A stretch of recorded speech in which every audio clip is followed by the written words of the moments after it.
All right, welcome to the Saturday Side Dress, where we talk about all things regenerative farming. Today, we're going to be building the foundational principles of biological systems with our guest, Dan Kittredge. Welcome, Dan. Tell us a bit about yourself. Thanks for having me. My name is Dan Kittredge, as you said. I'm the founder and executive director of the Bionutrient Food Association.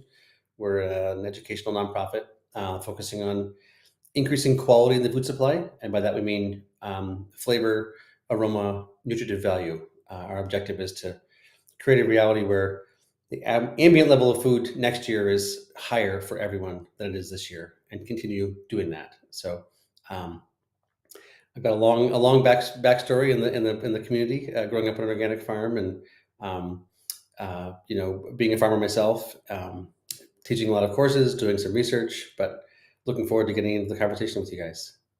Excellent. Coming Yeah, on. we're super excited to have you on. We're good friends with Dan, and we've been Yeah. talking about doing this for quite some time, and so Yes. we know our audience is super stoked as well, so we're excited to engage the audience as well. So I think we'll start off with like how we met and the journey Yeah. of all of that, and then get into the principles. Yeah. So I Yeah. think an important part for us in our journey. So for those of you who don't know, Sarah and I are professional crop advisors, I guess you could say.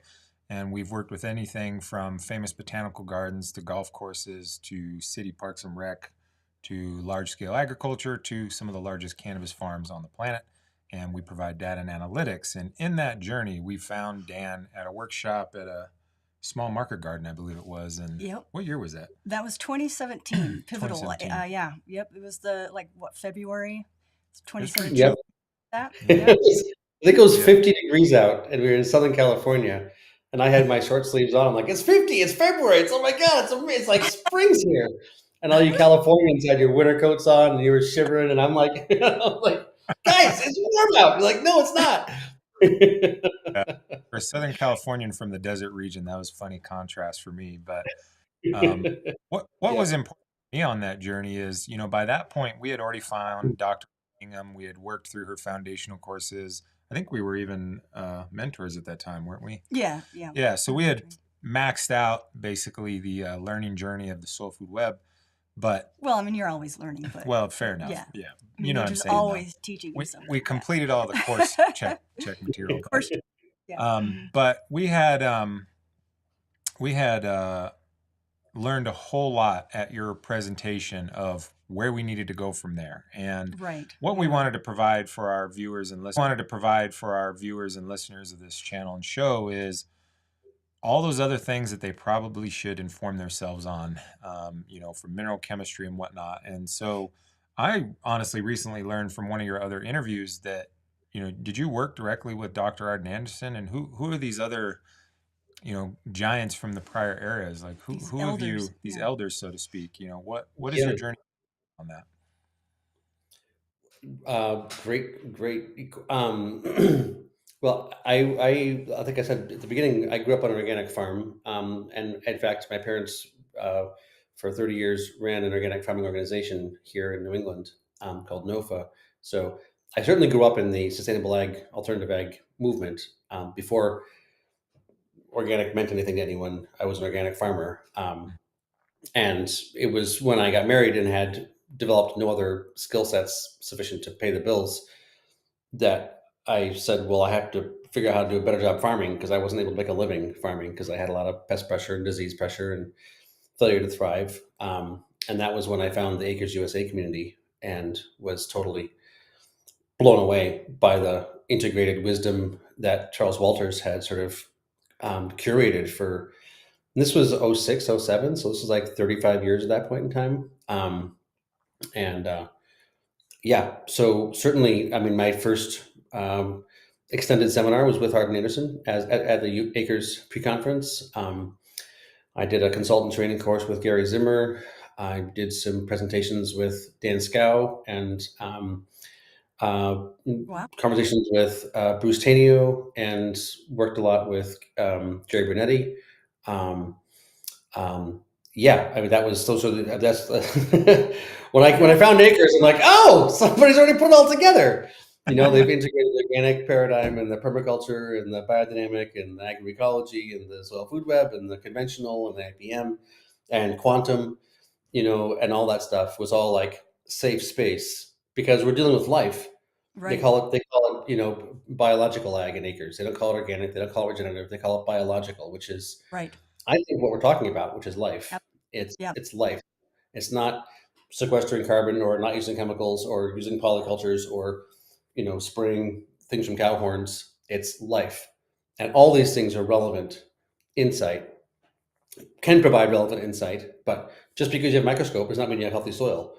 Just because you apply, inoculants, or just because you apply minerals, just Yep. because whatever. It's all about actually this is life, and so I'm very honored to have had time with all of them. I missed a couple of them. And Graham Sate, of course, absolutely. Graham Sate as well is in that list of people. Um, Missed obviously Albrecht and Reams, and Yep. missed Callahan, and did get to spend good time with Charles Walters. So yeah, Yeah. it's an amazing, amazing thing Charles Walters did pretty much single handedly. If you look back into the history books, like this one guy found all these brilliant people from different communities and held space for them all to meet each other and Right. learn. That's where I learned about bricks. That's where I learned about this concept of nutrients varying in crops. And that's when I basically said to all these elders, I said, look, there's something really important here with the nutrient variation in food. What do you call it? And they're like, we don't have a word for it. And I'm like, well, let's make one. And so we went basically around the circle.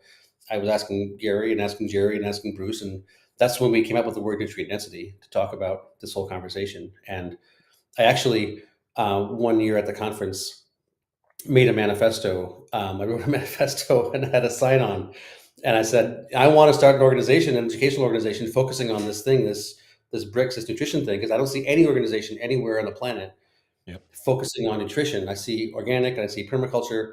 I come from the nonprofit space. I don't come from the company space. I come from so I was like looking for educational organizations talking about biological principles, and I didn't see one. Um, and so, yeah, I got them all to sign on the dotted line. We grant you, Dan, our permission to do this work. I was like, I need your blessing, elders, literally, Wow. Well, before it can happen. And we did that one year. They always had a speakers lounge upstairs one night where only speakers were invited, and they go and hand out like, here's the ad, here's the room, here's the time. It was like not publicized anywhere. So if you got one of those, if you got the invite, you're like, oh my god. And so I got the invite, and then I brought my manifesto and and had them all sign it in front of each other. It was a wow. total head trip. I And Yeah, didn't. here we yeah. are, I know. I didn't like realize all that. you're going down in history Wow. as right up there with Charlie Walters in being pivotal I in would the agree. information that you're bringing about. And it really, you talk about that being the high ground that we all can meet on, and that really is Yeah. the high.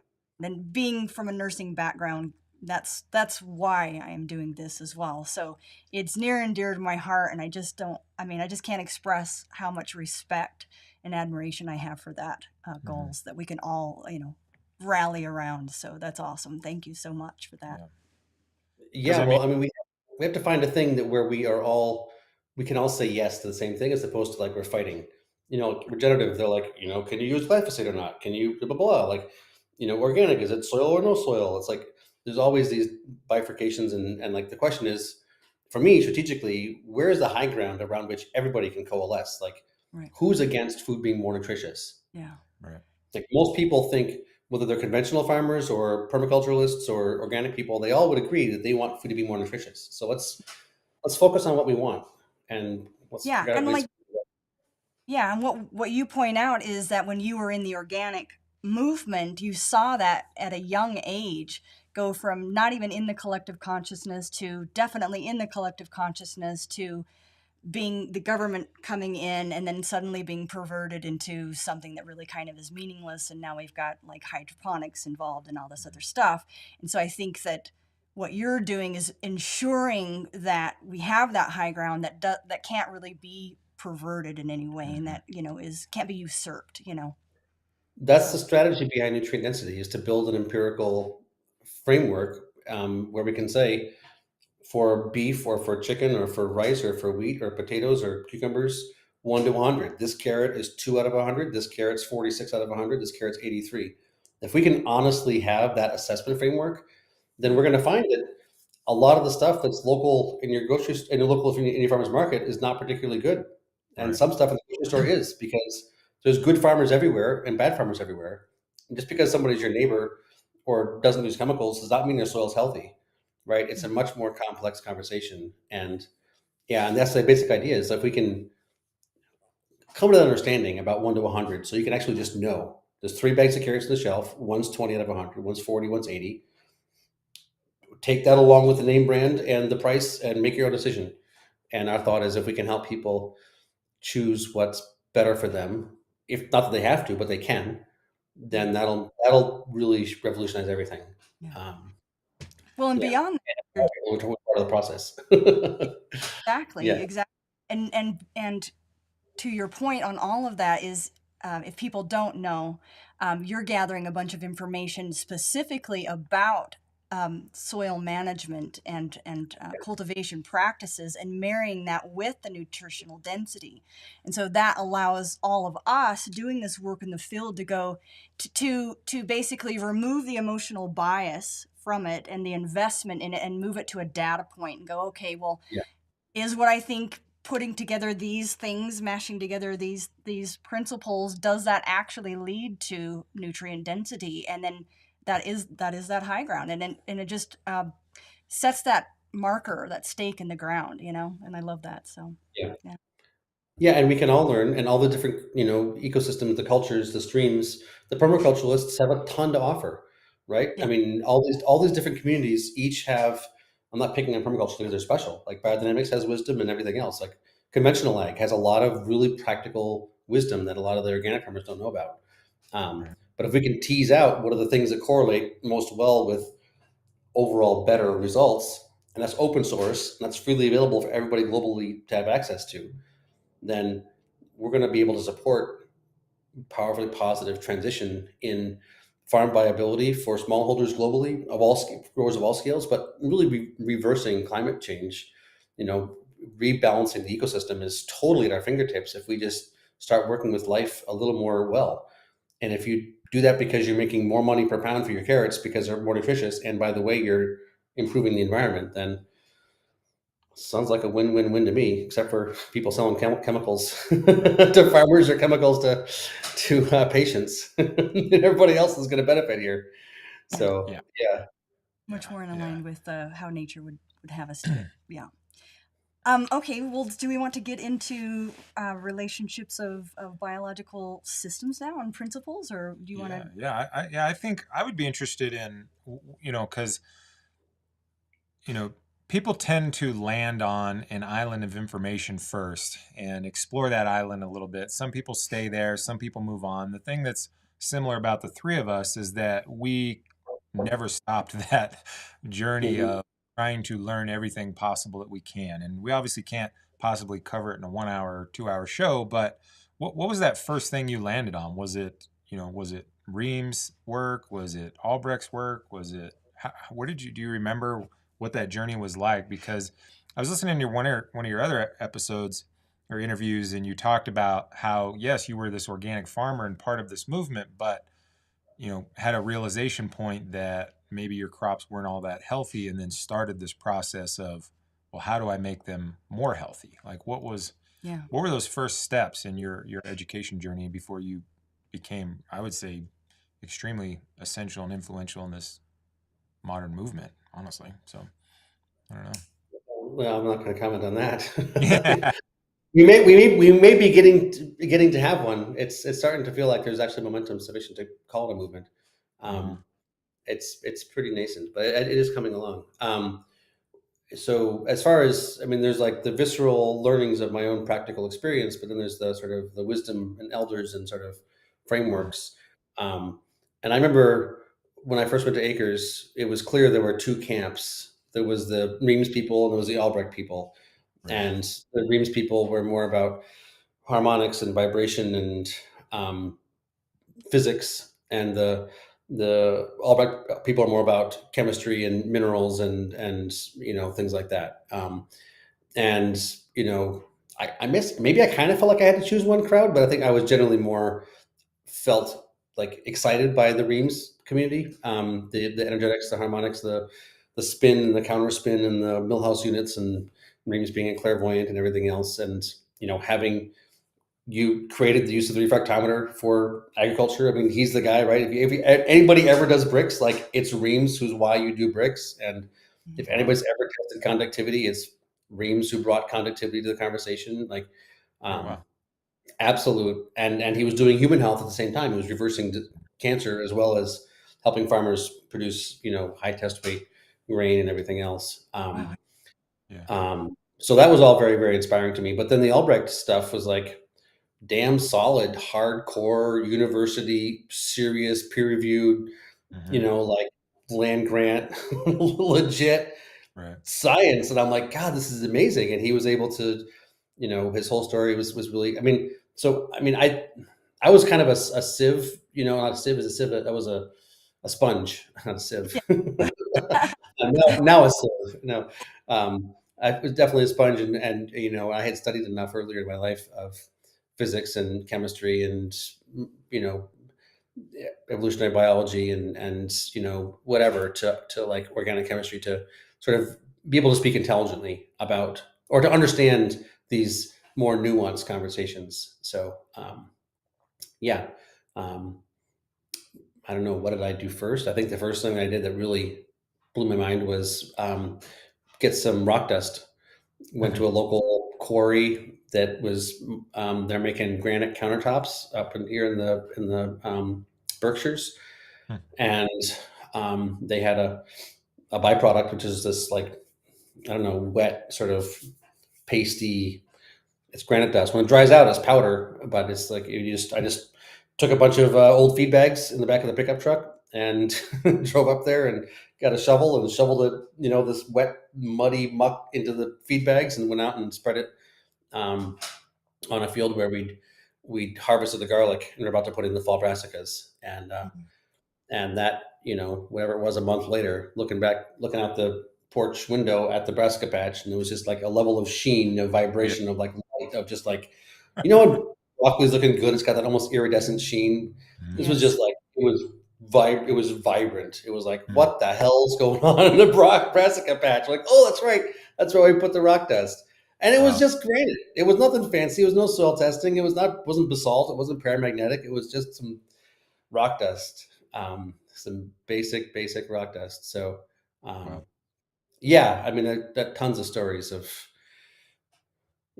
reversing disease and plants growing like they just don't die anymore. Like cucumbers get killed by the frost, but they don't get killed by the frost. They don't get killed by disease insects. In August, Right. they get killed by the frost now in the end of October. So, yeah, it's. I'm not sure. I'm not going into specifics. You'd like me to go more into No, like what the principles are, no, or fascinating. no? Yeah. I'm just picturing along with you. It's like, because there's always that first thing that really grabs your attention and ignites the passion like you wouldn't believe, you know? For me, it was just basic calcium carbonate mixed in with some other fertilizer recipes that some farmer friends we were working with. And it came after reading the Reams book. And I believe what he says is that the center of all plant cells is nitrogen, carbon, then calciums, and then everything else comes after that. And I was sitting here looking at this reservoir of fertilization. I'm like, there's no calcium in here. And Yeah, all I did was go to the wine store and picked up some ground up calcium carbonate and nice. put it there.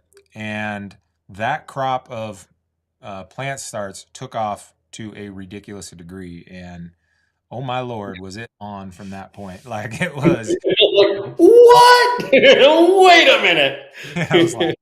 like, ooh. And the guy that actually owned that farm, he had been gone for 3 weeks, and I had managed it for him for 3 weeks. And then I left on Friday, and he came back on Saturday. And Sarah and I were driving to a client garden for a site visit, and he Yeah. calls me up and he goes, "What did you do to my farm?" And I mean, I almost cried because I was like, "Oh Lord, well, I thought it looked great." You know, I'm like, "What could have happened in less than 24 Yeah. hours?" You know. And he goes, "I've never seen 3 feet of growth in 3 weeks. What in the heck did you do?" And I'm like, is that good? Did we break it? Like, is that Am I in trouble? Wait, I'm sorry. No, wait. Am I in trouble or am I not in trouble? wait? Like, good, right? He goes, when you get back, we're going over whatever you just did here, and that was pretty much like I would say a major launching point in our professional consulting career for sure. Yeah. Starting to have some success incorporating the biological principles of Dr. Lane, but that was where like things really started to ignite for us. Makes sense, right? When you start putting all the pieces together, not just doing biology, not just doing chemistry, but like how do these systems interact together to get a 1+1 equals 10 maybe. But Yeah, 14, yeah, 23. I yeah, always say M&Ms, microbes and minerals. You need your M&Ms. If you don't have the microbes, you don't have the minerals. I mean, a lot of people, about a lot of the other stuff. At least this was, 10 years ago or 15 years ago when I was starting to teach these courses. Like, like a lot of people did not know about the soil food web information. A lot of people did not know about the Albrecht Reams information. And now much more of that is understood. But yeah, I mean, and maybe the common theme here in these stories is like it was something local and basically free right, and was not what some person was selling me or what some book, was like teaching as a certification framework. It was like understanding a basic idea and getting something local, kind of trying it, and like, oh my God. I mean, what we don't realize is how weak our plants actually are right, because I mean their potential is massive and what we're used to is these absolute shrimps. And like Right. when we begin to give them some little bit of the thing that they need, they begin to like double and quadruple their yield. And it's not because they're particularly healthy, it's just that they're way less sick than they were, you know? And like the fact is that most of our plants have these amazing potentials, and our job is really to not screw them up.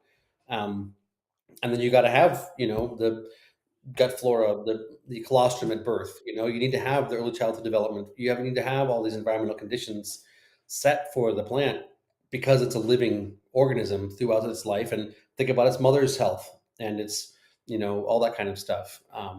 When you begin to tie these things in many cases, basically free, very simple. Like all of a sudden, things do way better. And um, yeah, I mean, and when you're not buying stuff, right? You don't need to make anywhere near as much money to make a good living.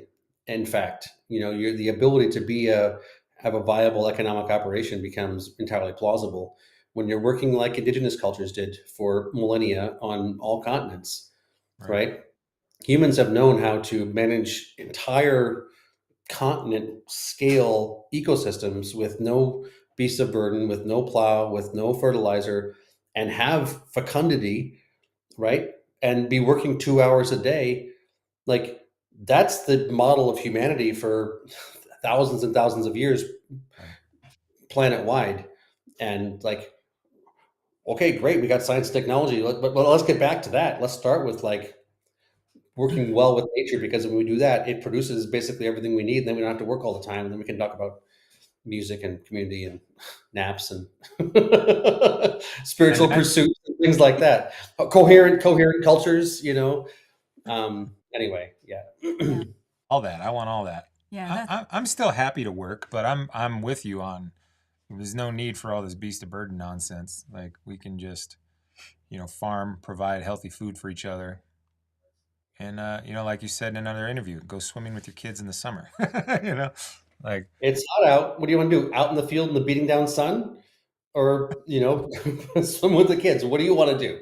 Come on. I mean, obviously, yeah, but you got to work because it costs money and you don't have enough money and you got to buy this and it's weeds are coming in and because you are not working in harmony with nature, yeah, um, yeah. Anyway. Yeah. yeah, But it's man. it's recognizing and aligning with that intelligence of nature, right? It's recognizing, honoring it, and going, okay, what role am I in this, right? Like, here's natural systems and the way nature does it, and she clearly doesn't need all of these inputs, but she has a different timeline as well. So our systems are rather unnatural. They're man-made. They're a garden, as she sees it.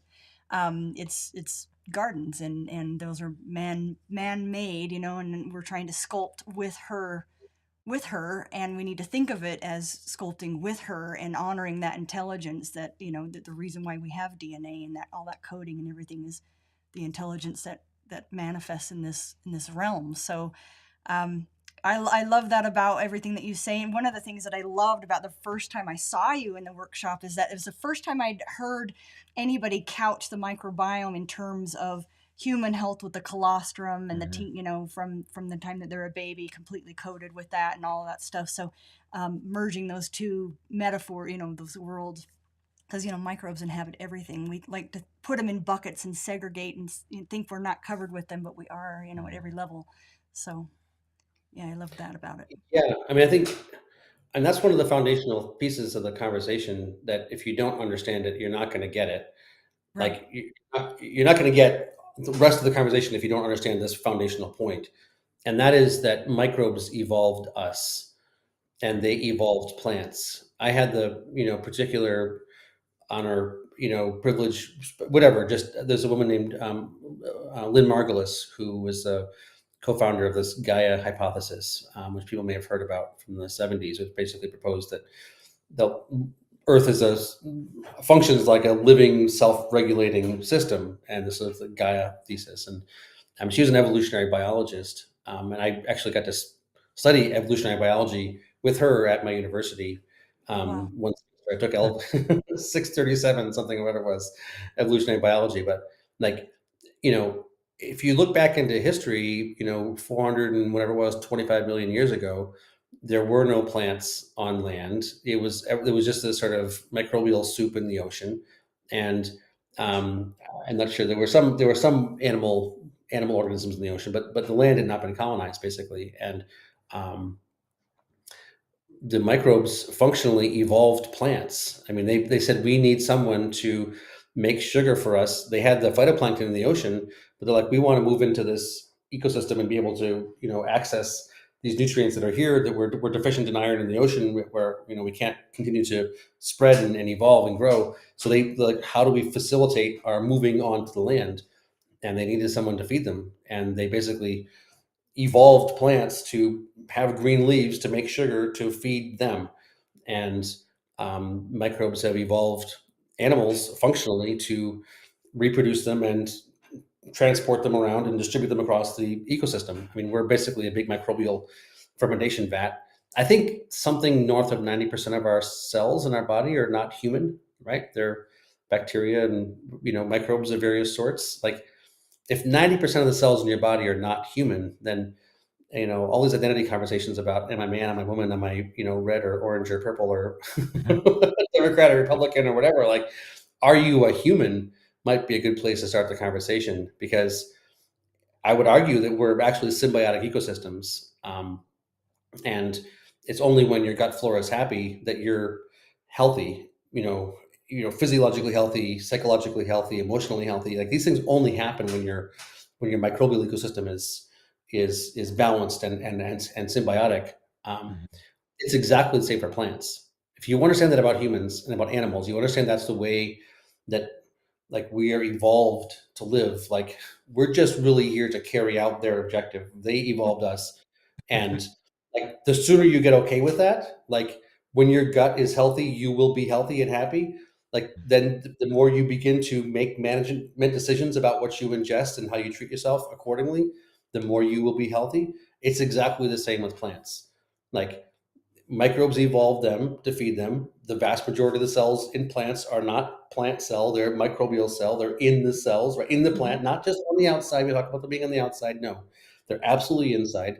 And it's only when the microbiome is happy and healthy that the plant is happy and healthy. So if you want to make a living farming or have a nice garden or whatever, you must understand that it's about creating a dynamic where life is happy, and that the bottom of the food chain, the majority of life, is microbes. So you have to create a reality where the microbes are happy, and microbes need air to breathe, so you can't have tight soil.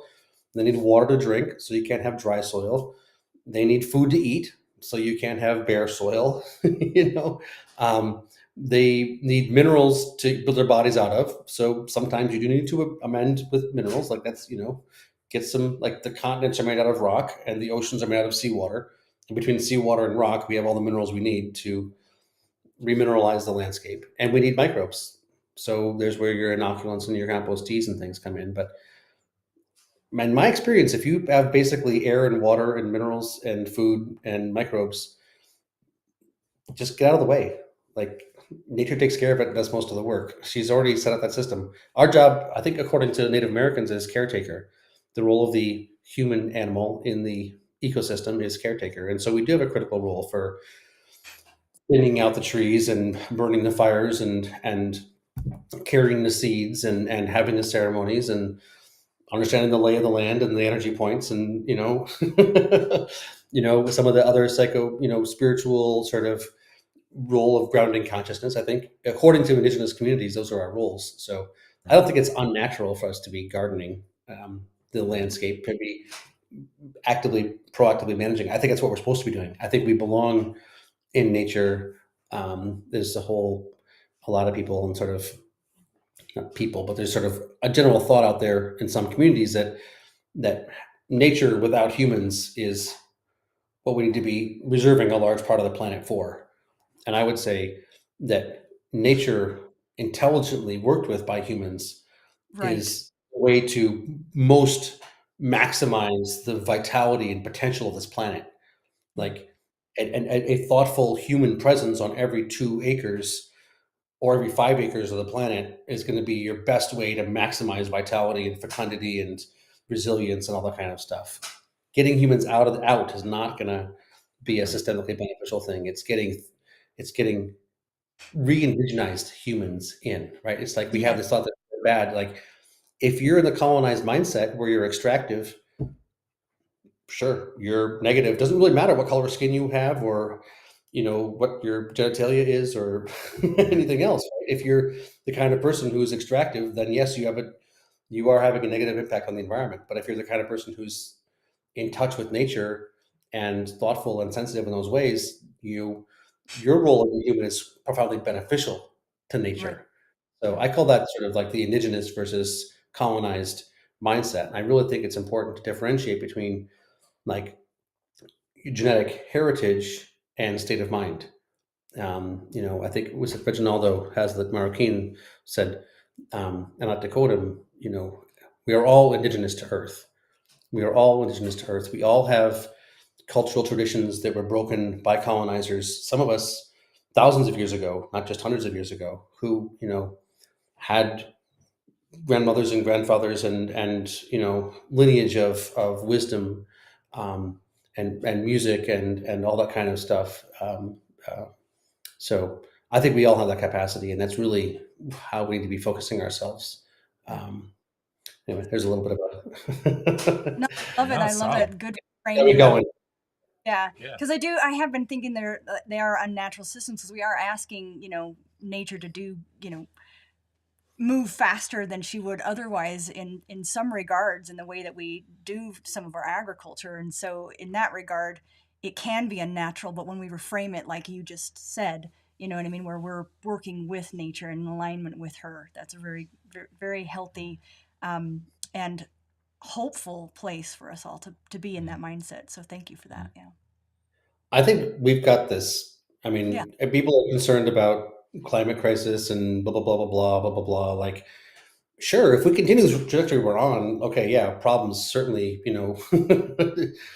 put on the alarm, but we have the capacity to do profound things, as evidenced by traditional cultures globally for millennia, right? Where there's no question about the nature of humans. People talk about human nature being a bad thing. I'm like, actually, the nature of humans, and we got plenty of historical, data points would tell us that we're brilliant beings. Yeah. Um, I think it's more about getting to that state. Um, Yeah.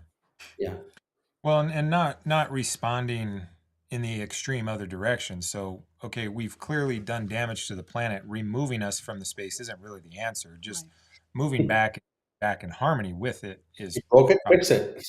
yeah. We know how Yeah. to fix it. We know how to fix it. We totally know how to heal the land Mhm. extremely rapidly. It's at our. Yeah. We all know how to. It. The three of us know many people Totally. who all of us know how to do this, right? There's a good cadre of people who have these understandings and skills, and we're just three people out of 8 billion. There's a For sure. lot of people out there who have this capacity.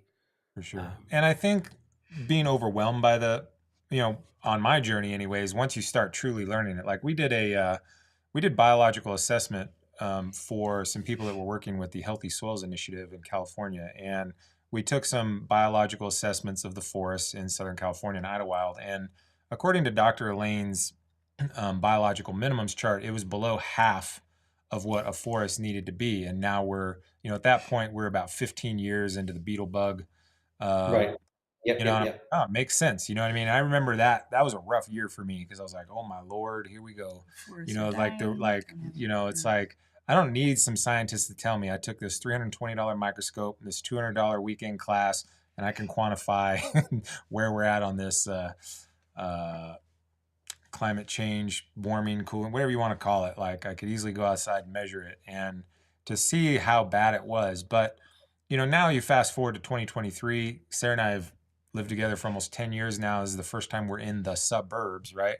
And it's like we're the topic of conversation is the drought, whereas 30% of my neighbors just run water under the ground. You know what I mean? Like even in this state of where yes, we're clearly causing problems and getting low, we still have so much water that we just pour it on the ground every Tuesday. You know what I mean? I could not believe when I went to your chapter meeting. Where was that? I mean, we're in Utah, right? For those who don't know where you live, right? We're north Mhm, of So Salt Lake yeah. by an hour or something, and Mhm, it's sort of suburban, a little bit rural. People have big backyards. There's some horses and stuff, mhm, and I was going out for this meeting, and I'm like, there was like I don't know if it was just been standing water or it was things were ridiculously wet. I'm like, am I not in the middle of Utah? Like you are in the middle of Utah. I'm like, well, how the hell is this land so damn wet? Because I don't see clouds. The mountains look dry. Like, what's going on? Like, oh, every week we just dump out like and five yeah, flood. acre, yeah, like 5 acre inches or whatever. I'm yeah, like, okay, yeah, Yeah, yeah. So in the neighborhood that Dan's talking about, you get a day. What is it? A day of the week over there. yeah. You get a day of the week to flood irrigate, so everybody just opens the It's their gate, like share. use it or lose it. You know what I mean? Yeah. It's right. just like, They are now talking about how to mitigate that because it's mhm, really not a long-term strategy when it comes to like these drought conditions that we've been facing. I mhm, mean, last year was the first year we actually had full reservoirs from the gift of all the snow that we'd Okay. had. So that Yeah. was out of the norm of the last 10 years, right? And that was such a blessing. But nevertheless, we are a high desert. And so we have to start looking long term at how do we actually do this thing? How do we conserve water? They're not really talking about healthy soils at the moment, at mhm, least not on the news channels. But they are talking about, like, well, we have these waters that come through these canals that they're open and they evaporate and all this stuff. Maybe we actually ought to put them in pipes and do it a little different so that a little bit goes a long way. And so they're making some strides. They're not really mhm, talking about healthy soils on the broader consciousness level. But Utah State, I think, is yeah. Utah State University is starting to talk about that a bit. But I have Well, a feeling Utah is going to be one of the first really problematic states for water, but that's a whole different conversation. They're in the middle of the desert and they just love pouring it on the ground.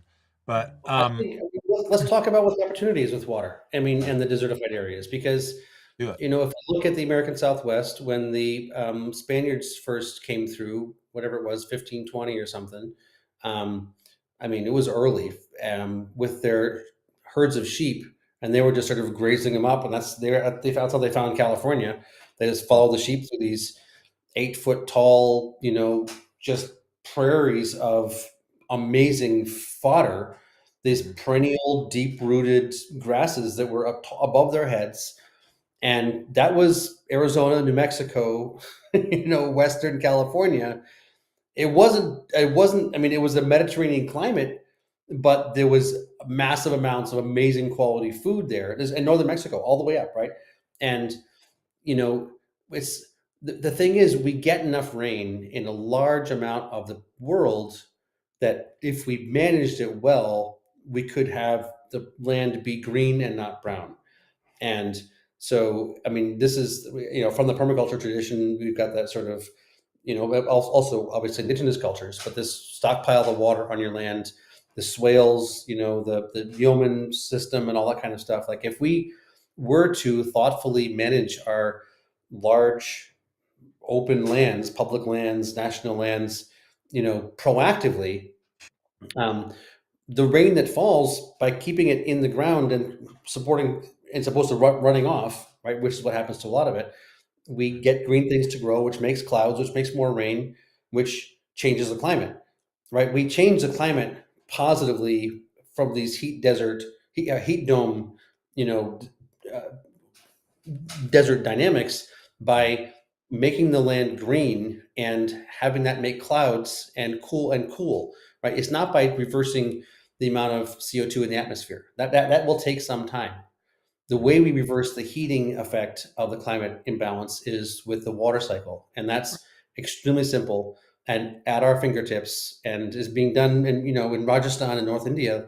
Like, they've got a thing going on as grassroots, and people are like they're just digging holes in the ground, and when the monsoon comes, the holes fill up, and then they've got water for the year, and green things start growing, and now they've got more clouds and more rain, and they're shifting the climate in this desert area by simply digging holes in the ground and letting when the rain does come, it stay there and not rush off. So, I Well, mean, I know that there's all kinds of politics out west with water rights, but sorry guys, I mean, what do you want? Like, we're all like, y'all burn up, or you figure out how to be not so damn colonized in your structures, and let's call it out. This is entirely unacceptable, these water rights Yeah. um, dynamics. It will destroy the environment.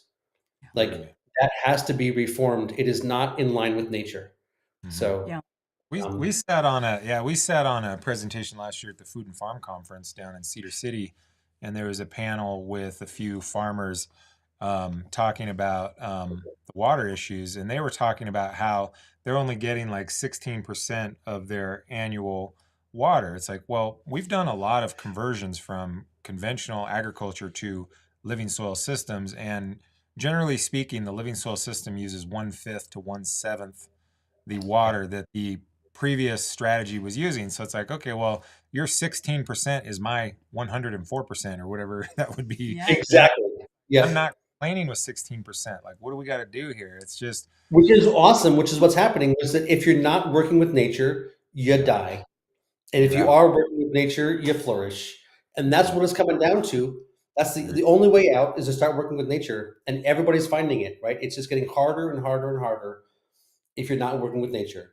And Yes. it's actually a totally viable scenario if you are working with nature. So we don't have to build a movement. We don't have to Hmm. convince anybody of anything. Nature's taking care of it. You're in line with her, you live. You're Yeah. out of line with her, you die. I mean, it's not up to us. It's like the way it works, guys. These are the rules. Yeah. This You is the hear? way nature evolved the system to be. And we're dealing with life. We're not dealing with chemistry and physics. We're dealing with life.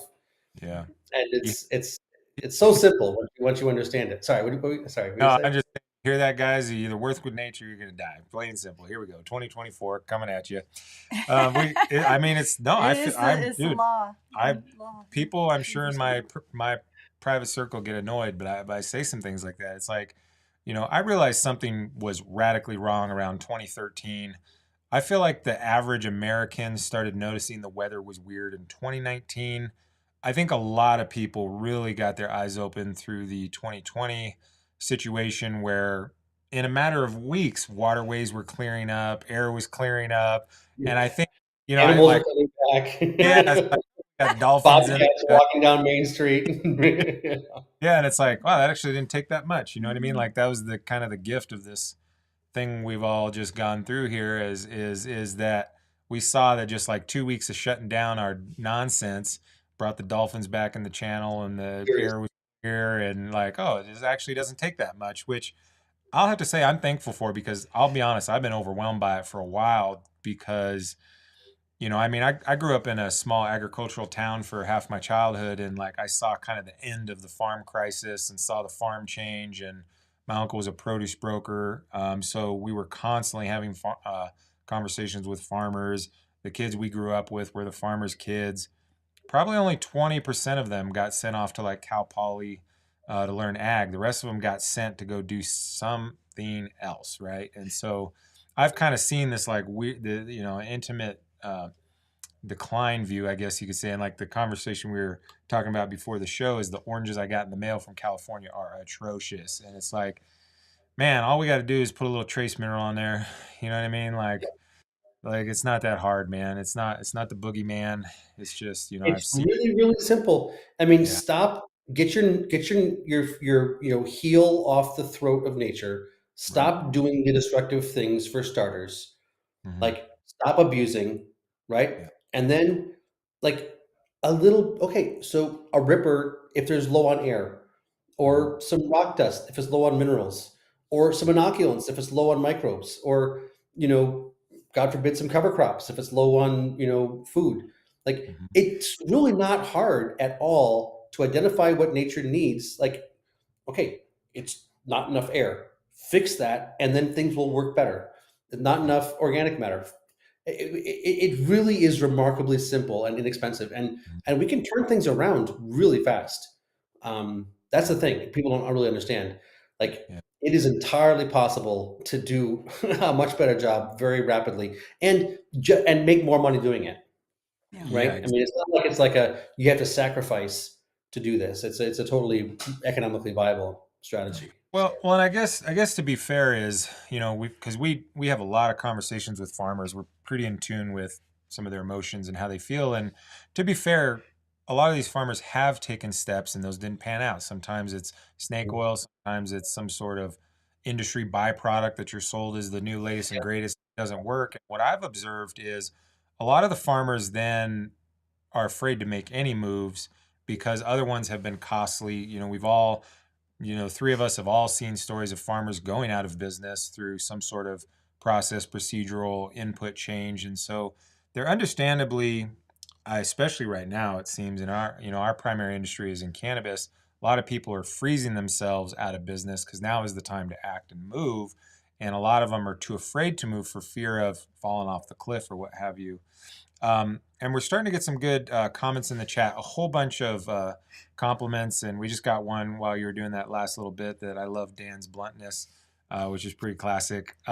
We do have some questions Well, that maybe, let me just respond to that one point. yeah, I yeah, think there's an important nuance to make there, a response. And one is, just because you did something different does not mean you did the thing that you needed to do, That's right. Yeah. exactly. right? I mean, okay, so somebody sold you sewage sludge, or somebody sold you a liquid calcium product, but your issue was soil compaction. The point is, you have to understand what nature needs, understand it as though it's a living system, because it is.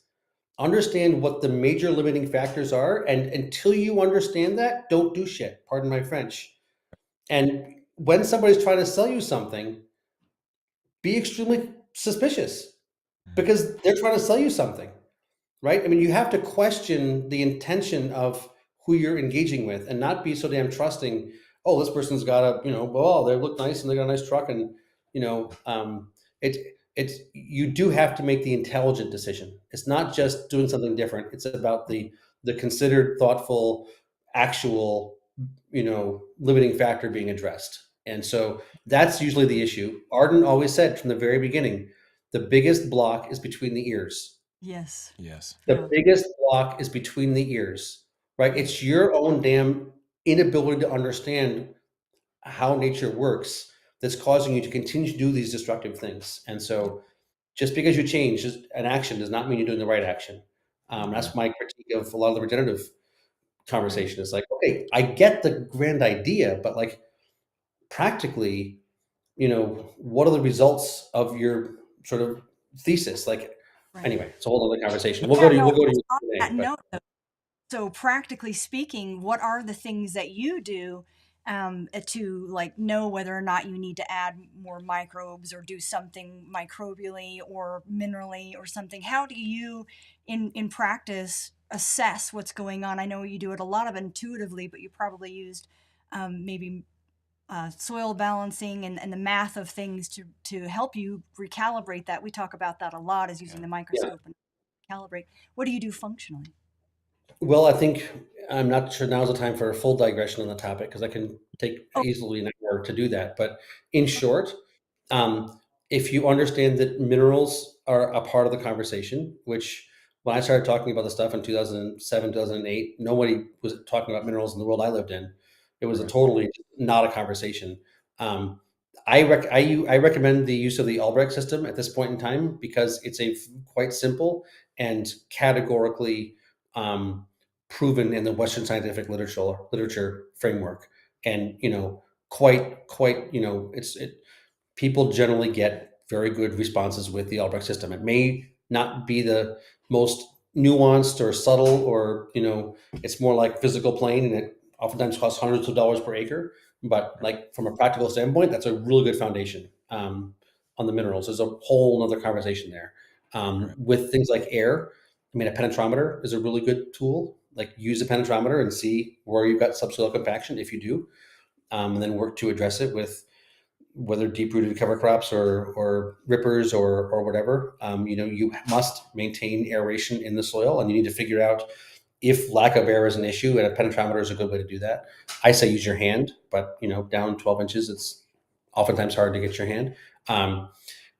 Moisture, water. I think it's really critical for there to be water in the soil all the time. I'd say don't water your cow or your chicken or your child for a week and tell me how they're doing. Don't water your microbes for a week and don't expect anything different. Right. People oftentimes water the plant. They'll water where the tomato plant goes into the ground, but they'll leave the area around it dry. And I'm like, as above, so below. The plant's 5 feet tall and 4 feet across. I want all that ground below the the drip line moist at all points in time.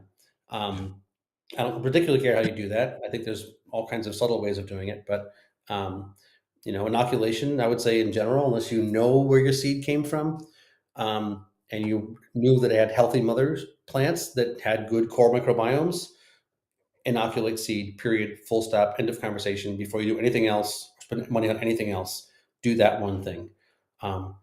And as far as food's concerned, I like to see my soil for less than 2 weeks of the year. So if you can see the land for more than 14 days out of 365, consider that a lack of food may be an issue for soil life. And so you want to be mulching, cover cropping, undersowing, whatever it is. Yeah, so those are the sort of the basic ways of addressing each of these things, and we can go into them in much more detail if you want. But Yeah. Scott, sounds like Scott had some. No, yeah, just one thing I wanted to touch on was uh, the um, the Albrecht method. The thing that's the method I teach because it just Mhm. makes sense. And the reason I get very practical on certain aspects. And when I started first getting into the soil chemistry aspect of things, obviously there's many different tests, but what I liked about the Albrecht method is it's math, right? You're just doing a comparison of the weight of the soil to the comparison of the weight of the minerals, and it's generally accepted math. It's not some sort of like, which most of the agricultural strategies you ask, like, what's the math to calculate this? And they go, you know, like, okay, well, that'll Why, it start. says right here, sell Yeah, farmer 200 units and per acre regardless. yeah, Add some of my directions. uh, yeah. I've recently This soil started. test, this soil test, and this soil test. You need 200 units of N. Oh, interesting. You know, it's funny you say that because I started really branching out, and I've been working on some federal projects. So I've been doing soil chemistry analysis for an airport extension, a veterans cemetery expansion, a PGA tournament golf course, like really random stuff. All And kinds of random stuff. yeah, Yeah, just nice. really branching out, man. You got to learn it all, and everybody needs a little bit of help. They're all suffering from the same drought issues, and so for those projects, we have to use a certified lab. And so Logan Labs is our primary choice for the Albrecht method. Doesn't have the certification that all these other federal projects, so we end up using Soil Control Lab or ANL or whatever. And on these three radically different projects, I've sent them all to Soil Control Lab, and the instructions are exactly the same for all three of them. I'm like, and it's just like, okay, cool. And then, To my point. To yeah, my and point. Yes, yeah, exactly. Exactly. it's like we Yeah. need 100 pounds of phosphorus, 150 pounds of potassium, and 6,000 pounds per acre of gypsum on all three of these radically different projects. One's 90% sand, 10% peat moss. One is a full soil substrate. One is a site soil and peat moss, and they're all got the identical things. And one of the projects actually has turned into 4 months of deliberation because they want us to do exactly what that recommendation says, and I'm kind of refusing to do that in a way. And I was like, Right. do you want these plants to grow, or do you want me to do what this paper says? You know what I mean? 6,000 pounds per acre of gypsum? Yeah, dude, it was, I'm like, sorry, yeah. Well, I've never heard of that before. I know, I know, right? No, I'm like, so this took 4 months to deliberate with this construction Yeah. company. And the issue is it's on the dry side of the Hawaiian Islands, which are, I forget the name of the soils, but they're very alkaline. Hmm.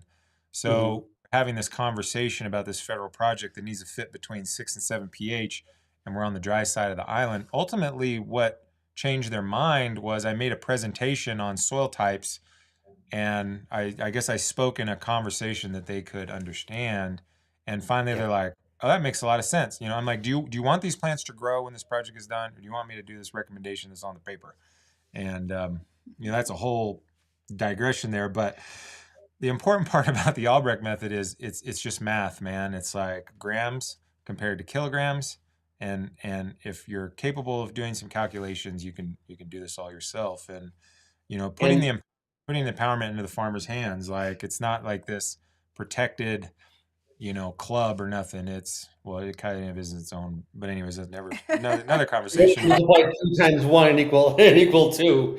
yeah, it's actual just and so that's what I really like about that method. And like you said, it doesn't matter if it's peat moss, potting soils, native soils, dry land, island.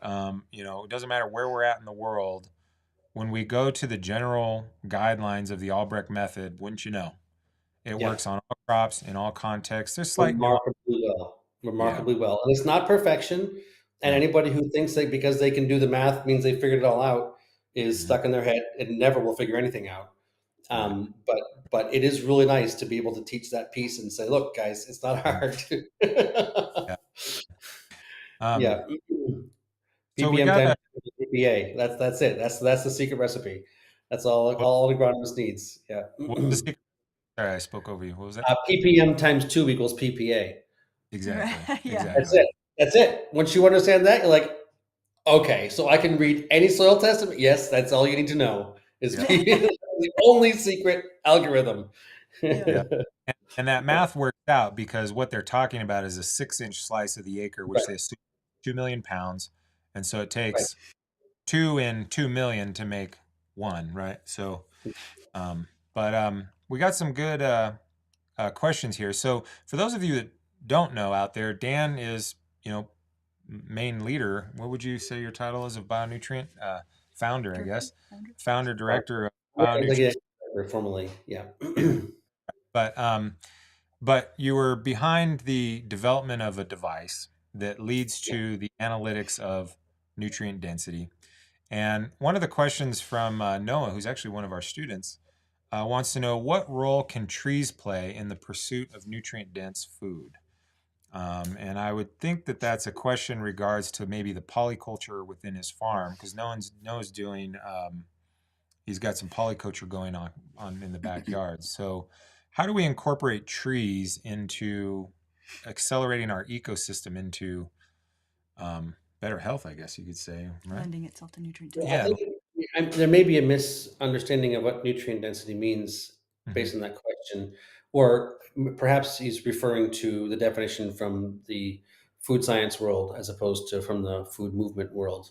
Um, technically in food science, nutrient density means something, and it means average nutrients per calorie.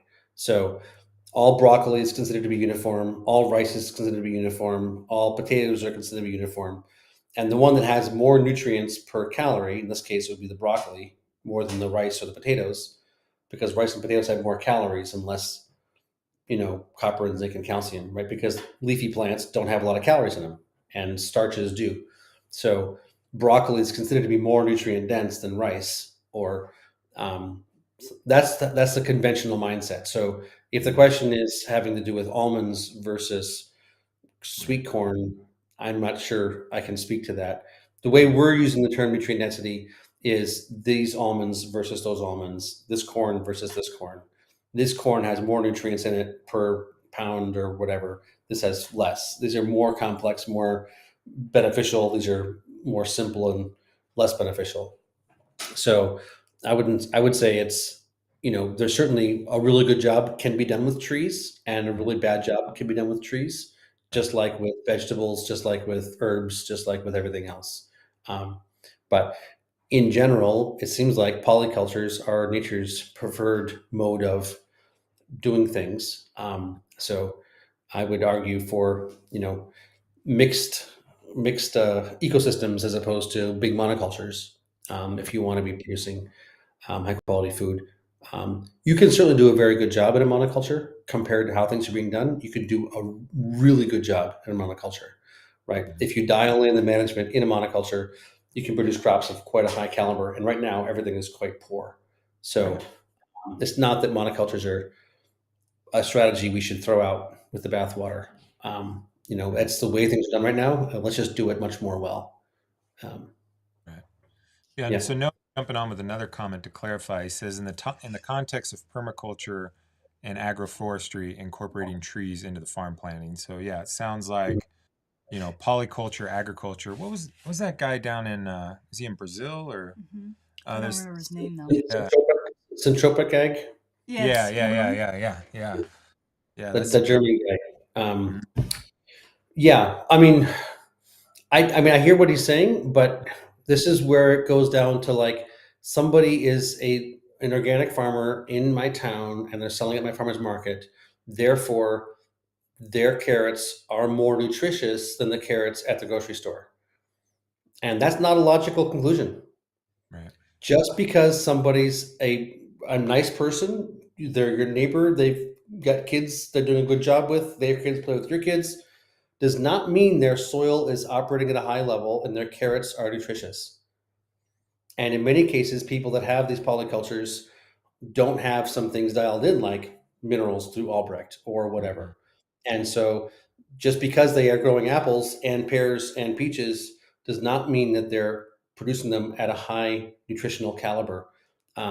There is, arrogance, hubris, ego in the organic world, in the permaculture world, in the biodynamic world, in the regenerative world, in the conventional world, in the soil food web world, in the agroecology world, right? mhm, In all these worlds, we have people who are egoic and think we're better because, and they aren't standing back and saying, let's create an open empirical metric to discern.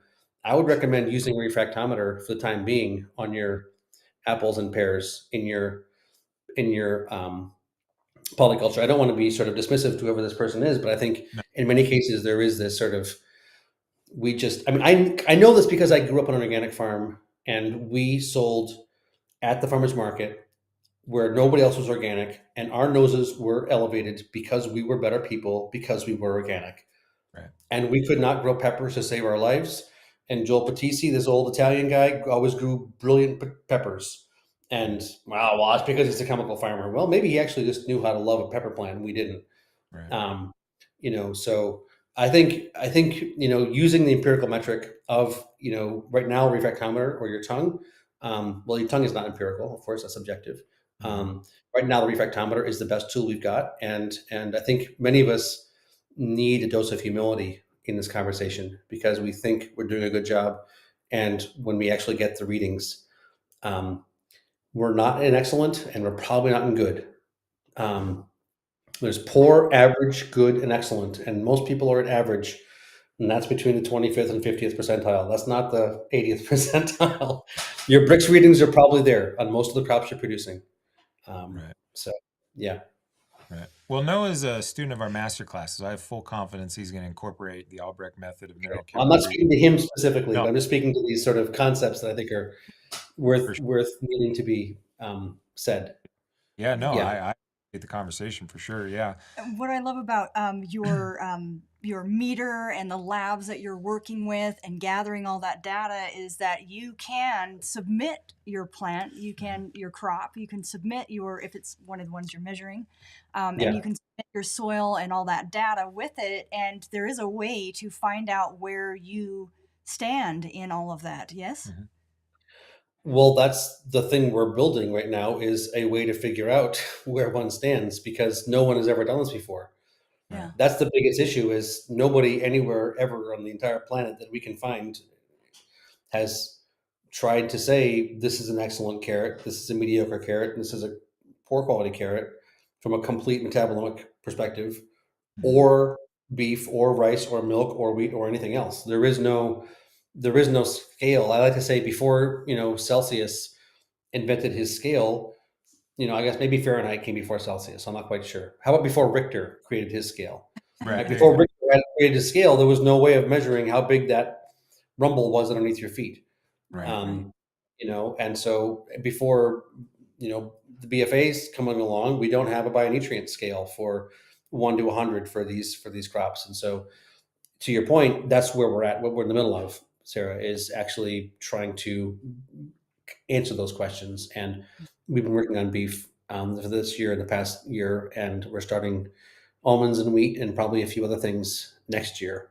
So yeah, we're in the process right now of figuring it out. And people who want to be part of that process should feel free to reach out.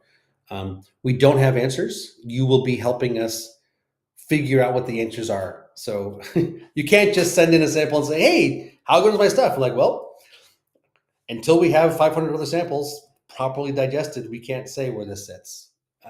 So what they can find out right now, though, Yeah. what is it that they can find out right now? Is it that they can just find out what the numbers are rather than in relationship to everything else? Is it just where they stand on those numbers, kind of without that context? For the first 5 years of our research work, we were trying to figure out, for starters, how significant is the variation in nutrient levels in food? Because we thought it was significant, but again, there was no data which said this is the scale of nutrient variation in food. And so, starting in 2018 with the first lab, and then going, I guess, through even this year, people have been sending in more than 30 different crops, roots, leaves, fruits, and grains, with associated soil and management data. And we've been doing assessments for about 10 different elements. So copper, zinc, calcium, phosphorus, sulfur, potassium, boron, things like that. Yeah, mostly the Albrecht elements, actually, as well as polyphenols, antioxidants, and protein. And so we've got now, it's like 8,000 different samples people have sent in, depending on which crop it is, 500 carrots and 200 broccoli or whatever. And the variations are like, 3 to 1 or 5 to 1 or 10 to 1 on the minerals. So, this carrot will have as much calcium in it as those 3 carrots. That's 3 to 1. And this spinach will have as much iron in it as that spinach. So that's 10 to 1, 10 to 1. And if it's polyphenols or antioxidants, it's 20 to 1 or 40 to 1. So, we still have that basic level of ability for people to test at Chico State, at our partner lab at Chico State in California. So people can, for any of those 30 crops, if you send in your sample, and you got to pay for it, of course, get the reading back, and you can see where the copper level was in my carrot in relation to other carrots. But our general thought is it's not about copper or zinc, it's about the overall complete biochemical matrix. And so, yeah, okay, we've got more calcium than other people do. Great, but you might have less of other things.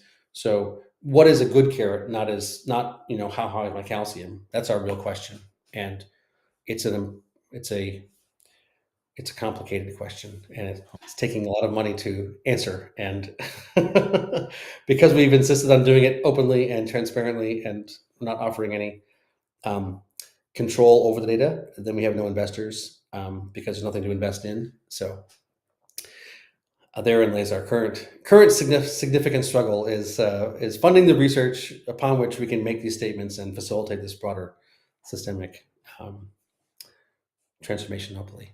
Maybe you could try to sell some chemicals along with it or something. Then you get all kinds of funding. We're actively not selling anything, and yeah. So, I mean, education. If you want to come to a course, you can pay for it, but it's all on YouTube for free, anyways. So, discerning people. Yeah. Or you could just, out of the goodness of your heart, give us $5 a month. Amen. Yes. Yeah, there are plug in, just so you know, everybody. On multiple levels, you can be a member, you can be donating to the cause if you're interested. Yeah, start a local chapter. All kinds of different things people can do. But I mean, I think the implications of this are massive for the planet. And if we had 100,000 people out of 8 billion, I'm not sure what the percentages are there, but that's not a lot. 100,000 people, each giving us $5 a month. I mean, we get this whole thing done in short order. It's not much. So if you think this is exciting, and you think $5 a month is not too much to ask, and you think you got a couple friends, it's actually even though it's a lot of money to raise, if there's enough of us doing it, like we can really crowdsource this thing and get it done quick, Right. and open up all kinds of amazing opportunities. So, yeah. And our lives depend on it, so no Yeah, so no biggie. biggie. No biggie. And I there's mean, yeah, climate. So bionutrient.org, yes. Slash donate. I'm not usually very good at marketing, but here I am doing it. So yeah. yeah. Well, I Yeah. mean, it's probably the hardest part of the job, actually. It's, because I mean, obviously, we're in this to be a business. You're in this to be a nonprofit, but we got in this to provide a service and provide a value and try to give humans a chance at the future, I guess, and we're the Yeah. same way. We are pretty bad at marketing and promoting our business, and we just kind of let the word of mouth take control, and we take our best swing here at old YouTubes. But yeah, man, it's, yeah, time to go. It's But certainly I, time to go. I, I think it's some of the most important work happening on the planet right now, Yeah. So I trust that it will all get funded in the way it needs to get funded because it's kind Yeah. of a right now. And we need to determine this because just like you said, and you know, everybody feels that what they're or most people that seem to feel that what they're doing is the best. And what's really interesting about our work in legal cannabis work is that they are tested for 68 pesticides, 4 heavy metals, 3 human pathogens, and they also have to pass a potency test. So, and those get posted publicly. So since about 2012, that entire industry has been forced to do a very extreme version of what you're trying to incorporate in food. And it's like, man, how long before food is adopting these principles, Considered as relevantly valuable as, I mean, people get all up about their coffee and their Mm, wine and their pot, obviously, and right. like they're into the flavors and the notes and they pay premiums for it. I'm like, how about your carrots? Right. Care Right. about your eyes? You want to have to get glasses when you're 40 or not? Yeah. Like, Well, maybe if yeah, we did pesticide screening on their wine and show them there was 32 pesticides in that bottle of wine, they might be a little bit more interested in the yeah, I yeah. think people just don't want to know. They just want to Yeah, I drink their agree. wine. Yeah, They don't yeah. want to They know, don't want to for the know. most part. But Yeah. unless you've Well, been, let's help people produce high quality wine. yeah, And if you're exactly. working with nature, the cost of production is lower. You don't have to charge a top dollar for it. Yeah. And if people can compete on quality, like I think people will choose the better thing if we can help them trust that they're getting a reading that Right. they believe in. We got to And get the so we do that openly and we say these carrots are good, these carrots really aren't. Your choice. Yeah. I Yep. think people can start buying stuff that tastes better. The kids are going to eat it because it tastes better, right? Kids don't yeah, eat things that don't right, taste good because they're kids. They know better. yeah. Yeah. You Well, got to have that how choice often though. do you find carrots in the grocery store that are actually, sweet and taste good, So it's not that. I I mean, don't know. I don't know. We have found, I mean, interestingly, because carrots is a crop we did test a lot of, and I don't know, we maybe got 8 samples out of the 800 we have that were the top 20th percentile. wow. So 0 to 20, 20 to 40, 40 to 60, 60 to 80, 80 to 100. Out of 800 samples, 8 were between 80 and 100. Wow. And 2 of them were from grocery stores, not organic. Wow. Exactly. There you Well, go. so that could So be, well, like I think you've worked with Sam we had Nolan. way more organic samples than we had grocery store samples, Yeah. and two of the organic samples were in the top 20th percentile. Wow. So organic does not correlate. Sure. There was none of the local carrots were in the top 20th percentile. Yeah. Wow. Anyway, yeah. Yeah, that's Well, fascinating. if you're bound by, Nobody's doing a good job is a short answer. yeah. Well, Yeah, well, exactly. well, if The you're, bar is not the bar is not high. It's really not hard to do, like, to be better than almost everybody else is not hard. right. That's the exciting thing. Yeah. Yes. Yeah. Which what we say, and Yeah. sometimes people get a little offended. I'm like, look, you don't understand how low the bar is right now. But Yeah. it's Yeah. like it's not. True. It's totally true. Yeah. Yeah, it's pretty easy to get over, and we just got to work towards it. But well, like Dr.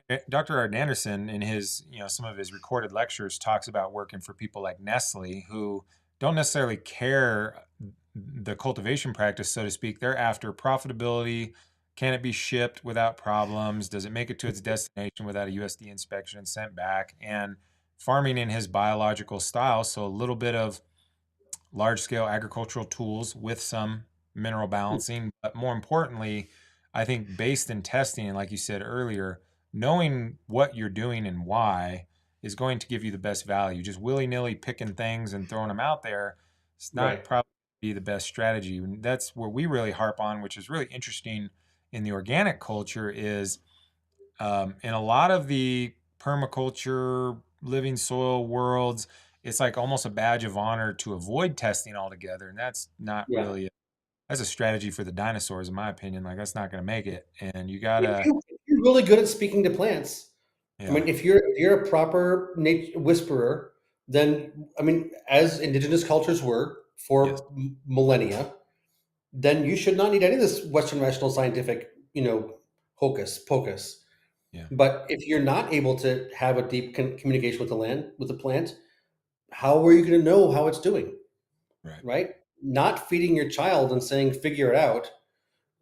Some people would call it child abuse. right, Like not feeding your plant and saying, figure it out. You could call it plant abuse. Not feeding your cow is considered to be cow abuse. Why do we people like think that animals are more special than plants? And yeah, abusing plants is not something we should be concerned about. Right. No, there's some really interesting sort of yeah. blind spots in our assumptions, I think, that just need to be poked or bubbles or something. Sacred cows need to be killed. Yes. Animals are more important than plants. I'm sorry, because why? Yeah, right, Life Yeah. is life, isn't it? right, Yeah, I don't know. right. Sorry. Yeah, no, No, we life love. is That's why we life. brought you, man. Why we brought you, brother. My favorite thing. But so we got another question here from Lucas asking about rock dust, and basalt is what's most commonly talked about. Do you feel that basalt is the best rock dust? You mentioned using granite. What do you have any feelings on? Yeah. Well, one thing I like to always say is that every soil is different. Mhm. Like every person is different, and one person may have been eating too much protein and just needs more carbs, and one person has been all on plant based and just needs some damn fat. Right, So different soils have different underlying mineral natures and have been treated in different ways. And so to be able to say categorically, thou shalt do this or not that it would be a sign of, I would say, ignorance. Um, as a general rule of thumb, and this is a general rule of thumb, we're looking for rocks that have a broader spectrum of minerals in them. Um, and generally basalts have the broadest spectrum. Granites are also quite good. Things like sandstone, very, very bad. It's just silicon oxide, aluminum oxide. It's just sand. So it's not like you can use any rock dust. Limestone is a rock, and that's just calcium and carbon, right? mhm, And so if you put a lot of limestone down because it's a rock and it's a rock dust, you can totally mess up your soil. So, but in general, I would say basalts are preferred.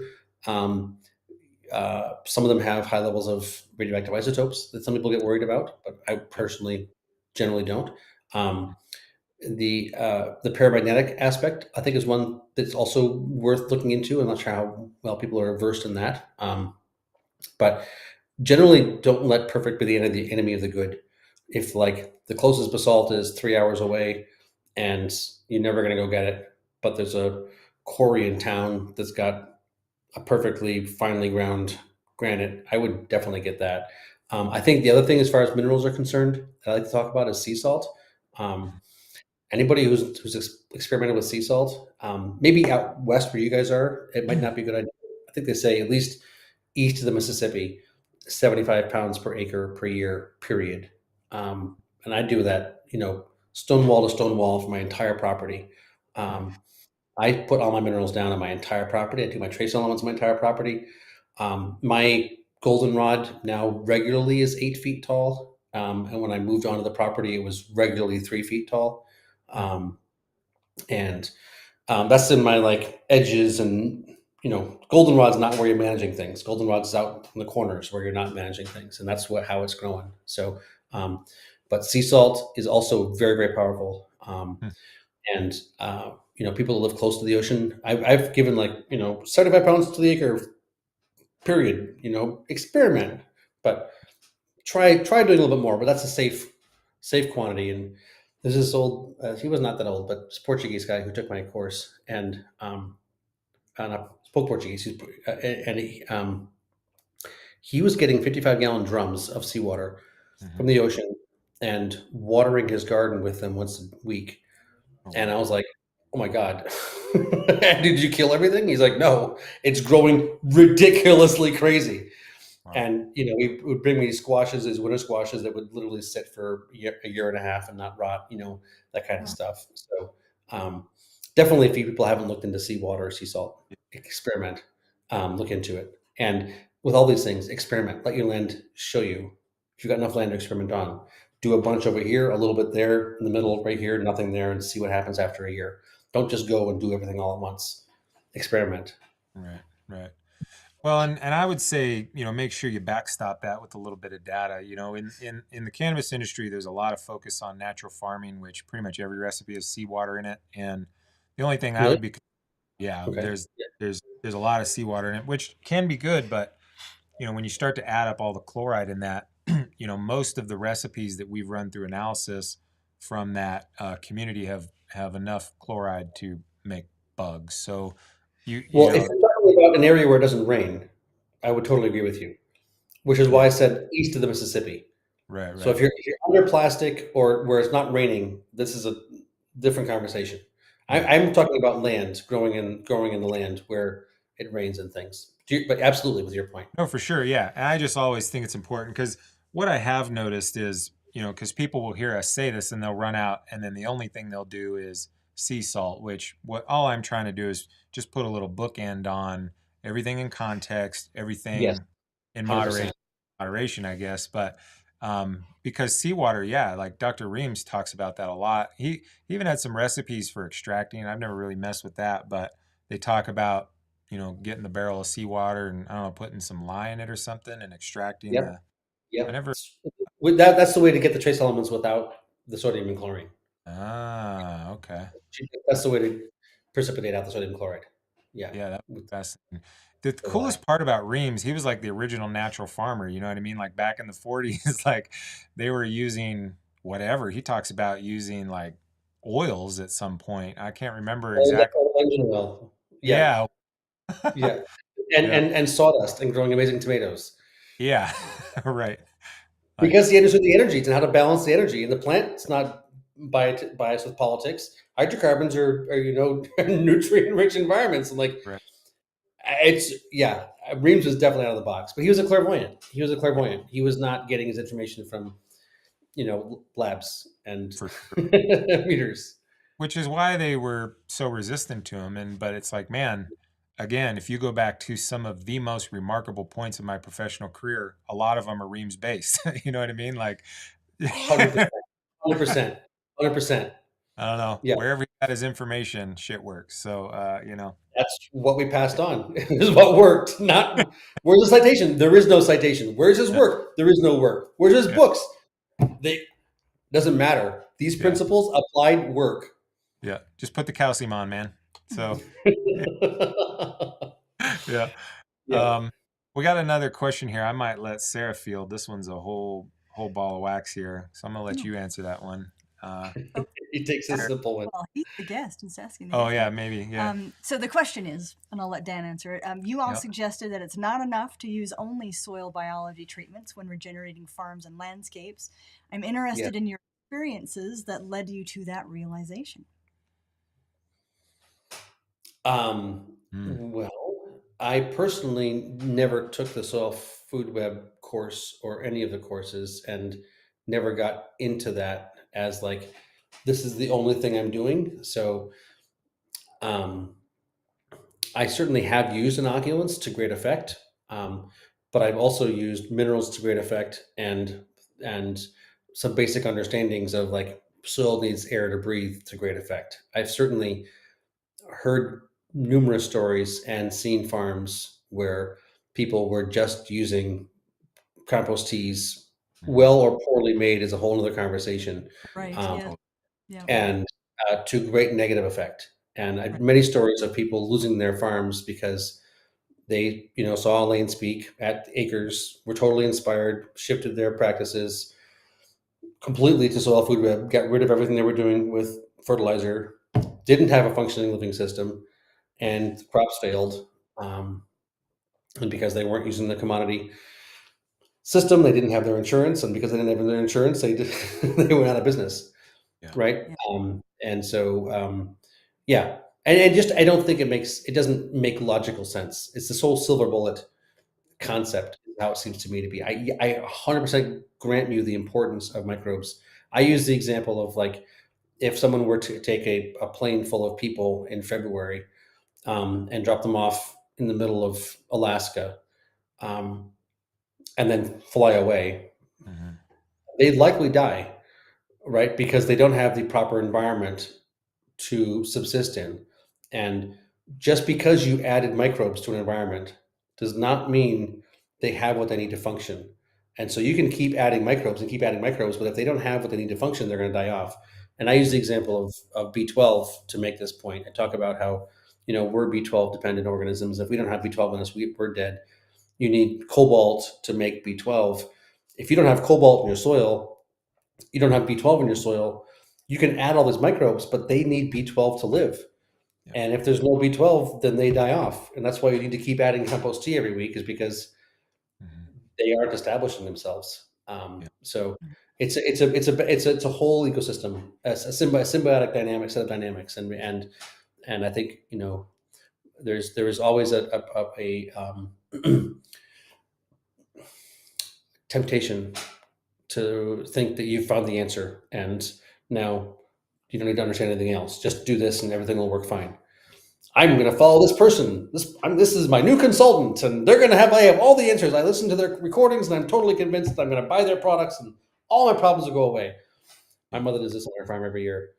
I'm like, Yeah. Julie, and that, and a little bit of water in the middle of a drought, your carrot seeds to germinate. Oh, we did a drench.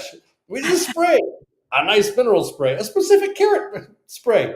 Like that, and some water will cause the seeds to germinate. You know. Yeah. Yeah. So Yeah.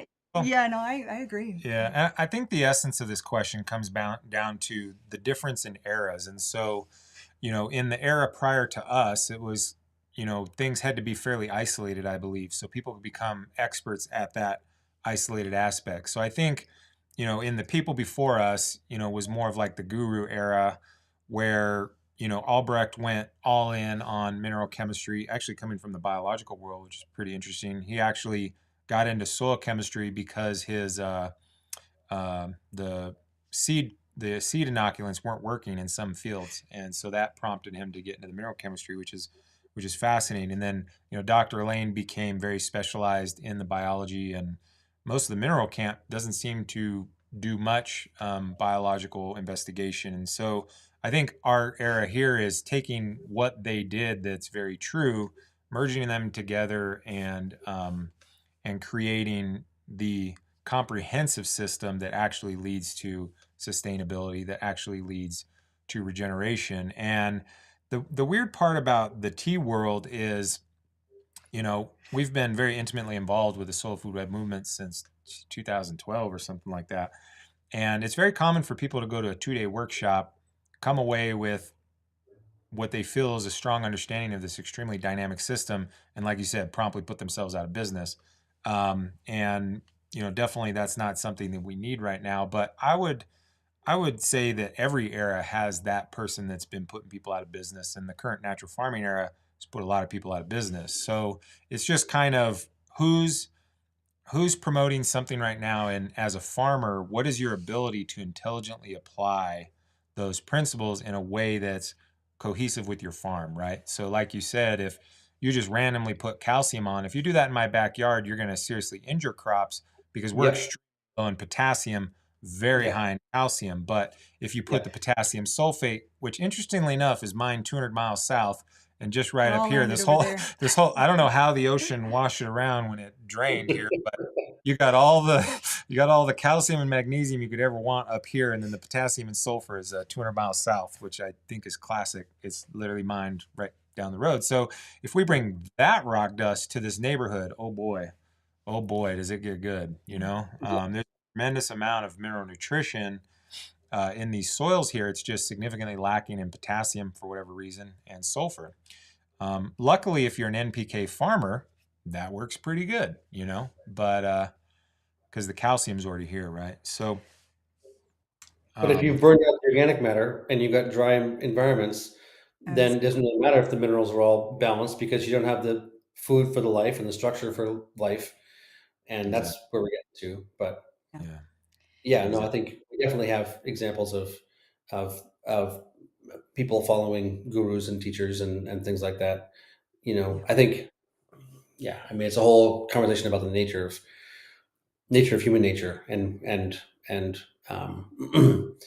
are the answers within or are the answers without, and who do you trust and why, and things like that, which are more questions of depth and wisdom, yeah. um, perhaps. But Well, it comes down to what is the answer or the question that you're trying to answer, right? And so for me, when I came out of school, I had just gone through a serious health crisis in my life where my life was actually at stake, and yeah, modern medicine had nothing to offer me, something that I had given my life to, my career to.